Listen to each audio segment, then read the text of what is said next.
Chapter 1, Hyperspace. The Legacy Run. 3 hours to impact. All is well. Captain Heda Cassette reviewed the readouts and displays built into her command chair for the second time. She always went over them at least twice. She had more than 4 decades of flying behind her and figured the double check was a large part of the reason she was still flying. The second look confirmed everything she'd seen in the first. All is well, she said, out loud this time, announcing it to her bridge crew. Time for my rounds. Lieutenant Bowman, you have the bridge.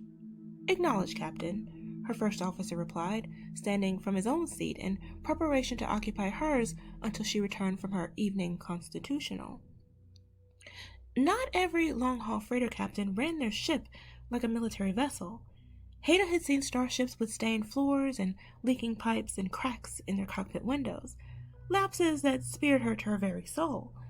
But Heda Cassette began her career as a fighter pilot with the Malistar Sullus Joint Task Force, keeping order in their little sector of the Mid-Rim. She started out flying an Incom Z-24, the single-seat fighter everyone just called a buzzbug. Mostly police action missions, hunting down pirates, and the like. Eventually, though, she rose to command a heavy cruiser, one of the largest vessels in the fleet. A good career, doing good work. She left the Malice JTF with distinction, moved on to a job captaining merchant vessels for the Burn Guild, her version of a relaxed retirement. But 30-plus years in the military meant order and discipline weren't just in her blood, they were her blood. So every ship she flew now was run like it was about to fight a decisive battle against a Hutt armada, even if it was just carrying a load of Urgot hides from World A to World B. This ship, the Legacy Run, was no exception.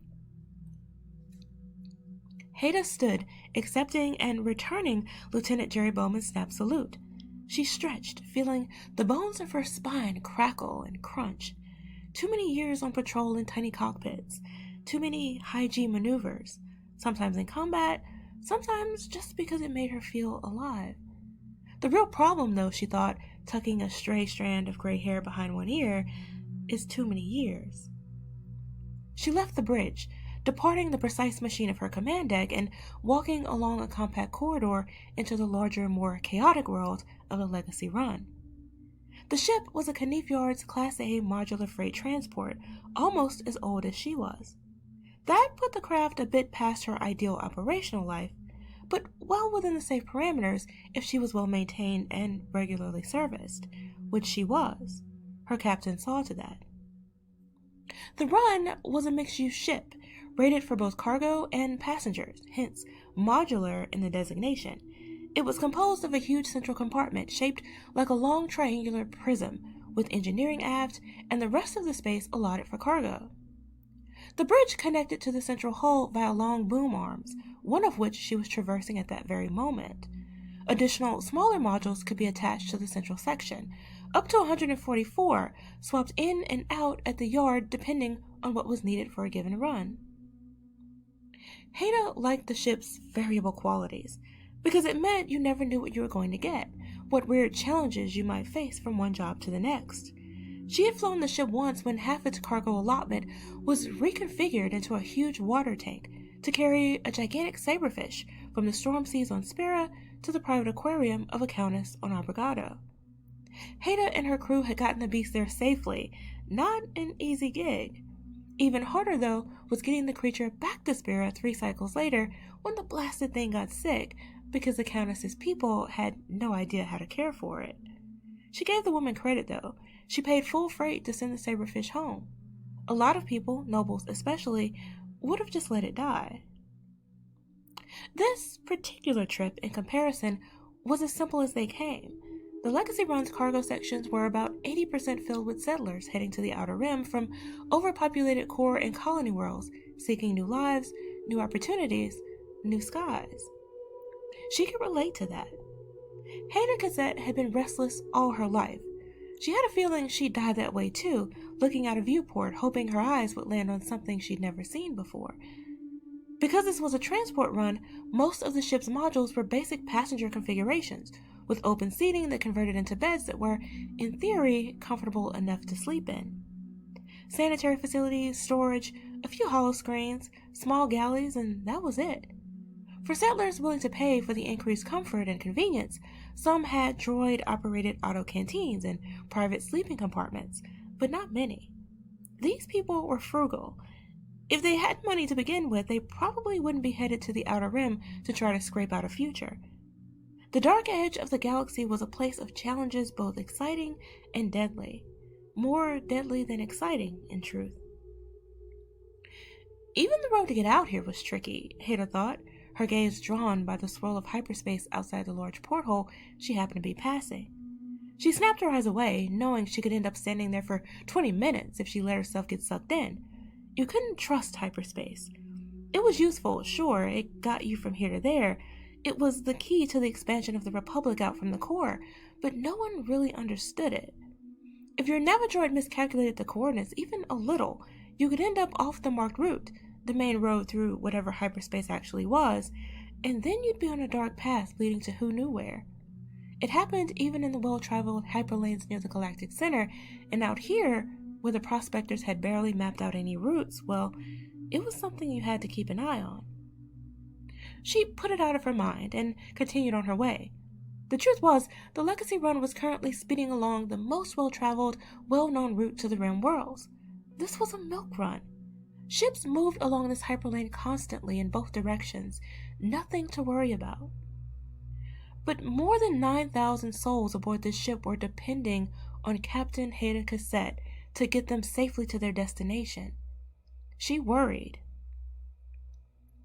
Hada exited the corridor and entered the central hull, emerging in a large circular space, an open spot necessitated by the ship's structure that had been repurposed as a sort of unofficial common area. A group of children kicked a ball around as adults stood and chatted nearby, or just stretched out in a zone that was different than the zone in which they awakened every morning.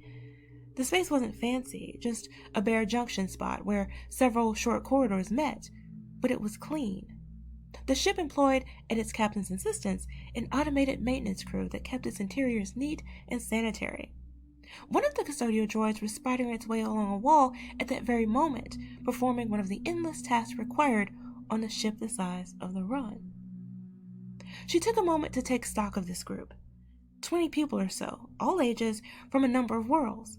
Humans, of course, but also a few scale-skinned Trandoshans, a family of Bith, and even an Ortolan, blue skin and long snout, and the big ponderous flaps protruding from the side of its head. You didn't see many of those around. But no matter their planet of origin, they were all just ordinary people, biding time until their new lives could begin. One of the kids looked up. "Captain Cassette," the boy said, a human, olive-skinned, with red hair.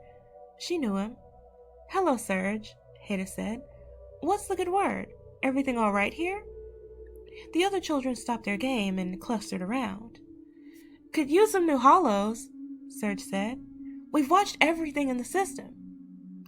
"All we got is all we got," Hada replied. "And stop trying to chip into the archive to see the age-restricted titles. You think I don't know? This is my ship. I know everything that happens on the Legacy Run." She leaned forward. Everything. Serge blushed and looked toward his friends, who had also suddenly found very interesting things to look at on the absolutely uninteresting floor, ceiling, and walls of the chamber. "Don't worry about it," she said, straightening. "I get it. This is a pretty boring ride. You won't believe me, but in not too long, when your parents have you plowing fields or building fences or fighting off rankers, you'll be dreaming of the time you spent on this ship. Just relax and enjoy." Serge rolled his eyes and returned to whatever improvised ball game he and the other kids had devised. Hada grinned and moved through the room, nodding and chatting as she went. People. Probably some good, some bad, but for the next few days, her people. She loved these runs. No matter what eventually happened in the lives of these folks, they were heading to the Rim to make their dreams come true. She was part of that, and it made her feel good. Chancellor Soule's republic wasn't perfect. No government was or ever could be, but it was a system that gave people room to dream. No, even better, it encouraged dreams, big and small. The republic had its flaws, but all things considered, it could be a hell of a lot worse. Hada's rounds took over an hour. She made her way through the passenger compartments, but also checked on a shipment of super cool liquid tabana to make sure the volatile stuff was properly locked down. It was. Inspected the engines. All good. Investigated the status of repairs to the ship's environmental recirculation systems, in progress and proceeding nicely, and made sure fuel reserves were still more than adequate for the rest of the journey, with a comfortable margin besides. They were. The Legacy Run was exactly as she wanted it to be, a tiny, well-maintained world in the wilderness, a warm bubble of safety holding back the void. She couldn't vouch for what was waiting for these settlers once they dispersed out to the inner rim, but she would make sure they got there safe and sound to find out. Hada returned to the bridge, where Lieutenant Bowman all but leapt to his feet the moment he saw her enter. "Captain on the bridge," he said, and the other officer sat up straighter. "Thank you, Jerry," Hada said, as her second stepped aside and returned to his post. Hada settled into her command chair, automatically checking the displays, scanning for anything out of the ordinary. All is well, she thought. An alarm, loud and insistent. The bridge lighting flipped into its emergency configuration, bathing everything in red. Through the front port, the swirls of hyperspace looked off somehow. Maybe it was the emergency lighting, but they had a reddish tinge. It looked sickly. Hada felt her pulse quicken. Her mind snapped into combat mode without thinking. "Report!" she barked out, her eyes whipping along her own set of screens to find the source of the alarm. "Alarm generated by the Navicom captain," called out her navigator, Cadet Kalwar, a young Quirmian. "There's something in the hyperlane, dead ahead, big, impact in 10 seconds. The cadet's voice held steady, and Hada was proud of him. He probably wasn't that much older than Serge. She knew the situation was impossible. The lanes were selected because they were free of potential debris, their clarity calculated down to a meter of resolution. Any granules missed would be detected and evaded by the ship navidroids making adjustments along the vector. Lightspeed collisions along established lanes were mathematical absurdities. She also knew that even though it was impossible, it was happening, and that 10 seconds was no time at all at speeds like the Legacy Run was traveling. You can't trust hyperspace, she thought. Hada Cassette tapped 2 buttons on her command console. "Brace yourself," she said, her voice calm. "I'm taking control." 2 piloting sticks snapped out from the armrest of her captain's chair, and Hada grasped them, one in each hand. She spared herself the time for one breath, and then she flew. The Legacy Run was not Income Z-24 Buzzbug, or even one of the New Republic Longbeams.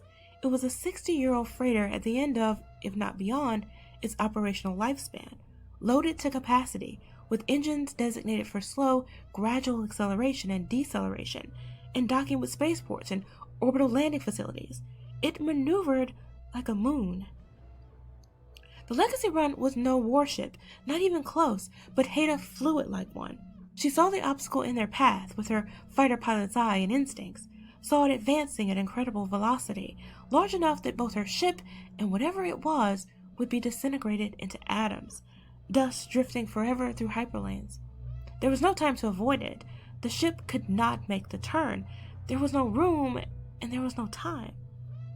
But Captain Hada Cassette was at the helm, and she would not fail her ship. The tiniest tweak of the left control stick and a larger rotation of the right, and the Legacy Run moved.